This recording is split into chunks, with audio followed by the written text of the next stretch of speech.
ప్రస్తుతం టాలీవుడ్లో star heroine అనగానే ముందుగా గుర్తుకొచ్చే పేరు రకుల్ ప్రీత్ సింగ్దే. టాలీవుడ్లో దాదాపు అందరి హీరోలతో జత కట్టింది ఈ ఢిల్లీ భామ. కాలేజ్లో ఉండగానే మోడలింగ్ చేసిన రకుల్ 19 ఏళ్లకే వెండితెర ఆరంగేట్రం చేసింది. తెలుగులో వెంకటాద్రి ఎక్స్ప్రెస్తో విజయం అందుకున్న మరో 2 ఏళ్ల వరకు ఆమెకు అవకాశాలు పెద్దగా దక్కలేదు. ఆ సమయంలో ఏం జరిగిందనేది ఓ ఇంటర్వ్యూలో వెల్లడించింది రకుల్. తెలుగు సినిమా ఇండస్ట్రీ అనేది ఒకటి ఉందని కూడా ఇక్కడికి వచ్చే వరకు నాకు తెలీదు. అలాంటి టైంలో పాకెట్ మనీ కోసం ఓ కన్నడ సినిమా చేశాను. ఆ తర్వాత పూరి జగన్నాథ్ గారు నా కోసం వచ్చి కథ చెప్పారు. కానీ చదువు పాడవుతుందని ఆ సినిమా చేయలేదు. ఆ తర్వాత తెలుగులో కెరటం అనే సినిమాలో ఓ 5 నిమిషాల రోల్ చేశాను. ఇక యాక్టింగ్ని సీరియస్గా తీసుకుందామనుకున్న తరుణంలో ప్రభాస్ హీరోగా చేసిన మిస్టర్ పర్ఫెక్ట్ సినిమాలో నాకు అవకాశం వచ్చింది. 4 రోజులు షూటింగ్లో పాల్గొన్నాను. మరెందుకనో 4 రోజులు షూటింగ్ తర్వాత నన్ను తీసేశారు. కారణం నాకు ఇప్పటికీ తెలీదు.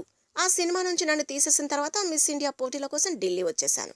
ఆ కాంపిటీషన్స్లో పలు విభాగాల్లో 5 టైటిల్స్ గెలుచుకున్నాను. ఆ తర్వాత వెంకటాద్రి ఎక్స్ప్రెస్ చేశాను. ఆ సినిమా విజయం సాధించినా నాకు పెద్దగా అవకాశాలు రాలేదు.